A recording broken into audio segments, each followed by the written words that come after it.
윤석열 전 대통령이 언론보다 유튜브를 더 많이 보고 믿었다는 건 이미 잘 알려져 있습니다. 그 부부와 당시 대통령실이 극우 유튜버들과 얼마나 밀접했는지 JTBC가 극우 유튜버의 증언을 직접 들었습니다. 한마디로 정치적 공생 관계였습니다. 그 시작점엔 김건희 씨가 있었습니다. 2019년 검찰총장 부인 신분으로 극우 유튜버에게 보낸 첫 메시지도 확보했습니다. 김필중 기자의 단독 보도입니다.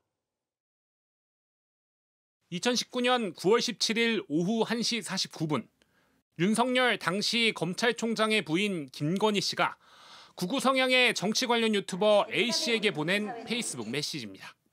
A님의 전화번호를 좀 알고 싶다며 꼭 전해드릴 이야기가 있습니다고 합니다. 전화번호도 남겼는데 복수의 여권 관계자들에게 확인한 결과 실제 김 씨가 사용한 번호가 맞습니다. 이를 계기로 두 사람이 맨 처음 대화를 나눴을 땐 김 씨는 문재인 당시 대통령과 조국 당시 법무부 장관 얘기를 꺼냈다고 합니다. 이거 맨 처음 질문은 그거예요. 문재인 대통령이 우리한테 왜 이러냐. 조국이 뭐길래 이렇게까지 나오냐. 조국 수사를 두고 검찰과 정권이 강하게 대립하던 상황이었습니다.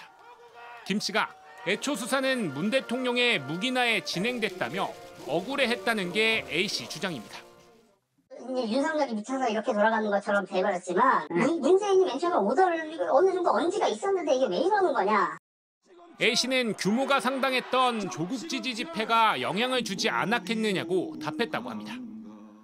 서초동 집회를 보고 난 다음에 문재인이 이 자세를 확 바꾼 거라고.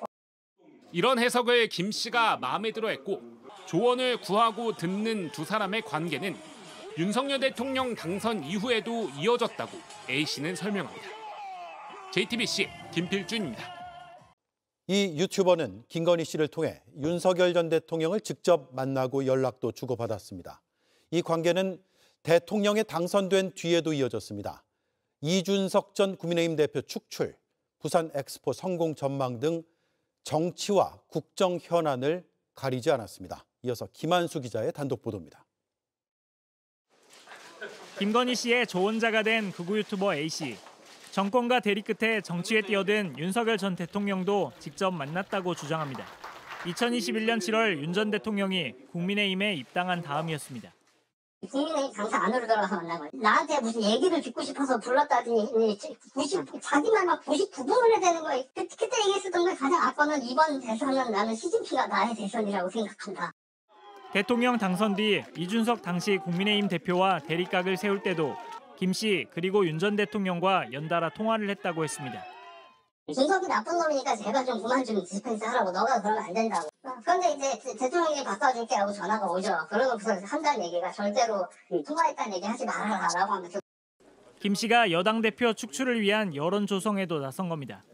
A씨는 김 씨 오빠인 김진우 씨와도 가깝게 지냈는데 김진우 씨는 부산 엑스포 유치 국면 등 현안이 있을 때마다 연락을 했다고 합니다. 아니 이거 엑스포 같은 경우도 이거 말이 안 되는 것 같은데 이거 왜 그래? 그러니까는 너가 밖에서 있는 보는 거하고 여기 내부에서 영상이 정보가 얼마인데. 당시 여러 유튜버들은 일제히 이준석 대표를 공격하거나 부산 엑스포 유치를 기정사실화하며 찬양하는 영상을 쏟아냈습니다.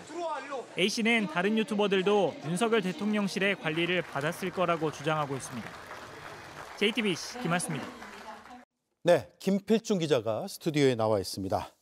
김건희 씨의 캐릭터를 감안하더라도 대통령의 부인과 극우 유튜버가 이렇게 자주 연락을 주고받는 건 굉장히 이례적인 일이죠. 두 사람 얼마나 가까웠던 겁니까? 네, 저도 그 부분을 A씨에게 물어봤습니다. 김건희 씨와 어느 정도 밀접했는지 알 수가 없다는 질문에 A씨는 저에게 김건희 씨의 영상과 사진을 보내왔습니다. 예. 네, 파악을 해보니 언론에 공개된 적이 없는 것들이었습니다. 예, 영상을 준비했죠. 같이 볼까요? 네, 보면서 설명을 해드리려고 하는데요. 네, 2022년 8월쯤 찍힌 약 40초 분량의 영상입니다. 2022년 8월이요. 예, 윤 전 대통령이 취임하고 약 2달 정도 지난 때인데요. 이때 서울에 폭우 피해가 있었습니다. 복구 봉사활동을 하는 모습인데 마스크를 끼고 한 지자체 슬로건이 박힌 노란 조끼를 입은 김건희 씨가 화장실 청소를 하고 있습니다. 예, 지금 청소하고 있는 저 사람이 김건희 씨라는 거죠? 네, 그렇습니다. 네, 영상에서는 얼굴이 잘 보이지 않아서 사진도 확보했는데요. 네, 이렇게 김건희 씨의 얼굴이 뚜렷하게 보입니다. 예, 당시는 김건희 씨가 좀 조용히 지내겠다라고 하던 때 아닌가요? 네, 맞습니다. 네, 대선 기간 중에 학력 위조 논란에 김 씨는 사과에 나서고 조용한 내조까지 약속을 했습니다. 하지만 취임 초기 자신의 팬클럽 건희사랑을 통해 집무실에서 찍은 사진이 공개되며 논란이 되었고 이후 공개 활동을 자제하며 자원봉사만 나섰습니다. 예. 따라서 당시엔 김 씨의 행보가 아름아름 알려지긴 했지만 자원봉사 영상까지는 공개되지 않았습니다. 결국 대통령 당선 이후 대중에 공개되지도 않는 김 씨의 영상을 구 유튜버는 가지고 있었던 겁니다. 그러네요. 영상을 주면서 김 씨는 뭐라고 말했다고 합니까? 일단 당시 상황을 조금 더 설명할 필요가 있습니다. 이게 보시는 기사처럼 김 씨가 자원봉사를 했다는 건 대통령실을 통해서가 아니라 보통 이렇게 제3자를 통해서 뒤늦게 알려졌습니다. 예. 그런데 이 영상을 보내면서 A 씨에게 아무도 못 알아봤네. 이번 건 꽝이다라고 말했다고 합니다. 예. 네, 누군가 알아봐서 홍보해주길 바랬던 건데 아무도 못 알아봐줬다는 겁니다. 이에 A 씨는 이런 건 미담이니 앞으로는 언론에 알리면서 해라고 조언을 했다고 합니다. 결국 대통령과 영부인이 극우 유튜버와가 자신의 홍보 전략을 논의한 셈입니다. 또 이외에는 A 씨는 영부인 김 씨와 밀접한 관계를 맺어왔다고 밝혔습니다. 예. 포괄 콘텐츠에서 가서 본 건 나중이죠, 나중. 대통령 당선되고 전화하고 텔레그램하고. 예. 그런데 이렇게 당시 영부인이 나서서 극우 유튜버와 소통을 했다면 대통령실도 신경을 쓸 수밖에 없지 않았을까요? 네, 그렇습니다. 당시 시민사회수석실 관계자도 취재진이 만나서 인터뷰를 해봤습니다. 이 관계자는 대통령이 극우 유튜브만 보다 보니 관리를 할 수밖에 없었다며 결국 계엄도 극우 유튜브만 보다 보니 정치적인 최악수를 둔 거 아니냐고 설명하기도 예. 했습니다. 네, 그동안 취재진은 오늘 언급한 유튜버 A씨뿐만 아니라 복수의 극우 유튜버, 여기에 출연한 여권 정치 패널, 그리고 시민사회수석실 관계자까지 모두 취재를 했습니다. 네, 김건희 씨 그리고 윤석열 대통령실이 극우 유튜버들과 어떤 관계를 맺었는지 내일 이어서 보도할 예정입니다. 예, 모두 취재했군요. 내일 보도를 또 기다려 보겠습니다. 김필준 기자였습니다.